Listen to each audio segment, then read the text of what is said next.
Es klopft an der Tür, wer mag da was zu mir? Mach die Tür auf, der Sensenvater, der steht draus, er steht den Fuß in die Tür. Er sagt, ich komm weg dir, ich weiß, dass du nicht magst, doch da wirst heut nicht gefragt. Komm doch erst mal rein zu mir, trinken wir zusammen ein Bier, muss mit dir noch reden. Ich häng nur so am Leben, der Tote schaut mich an,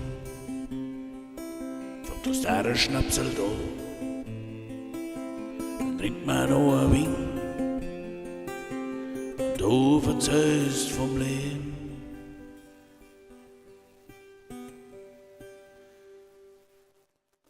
Und ich sag zu ihr,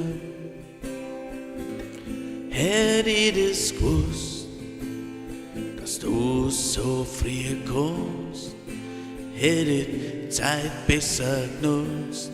Und ich sag zu ihr, hätt ich das gewusst, dass du so früh kommst, hätt ich die Zeit besser genutzt.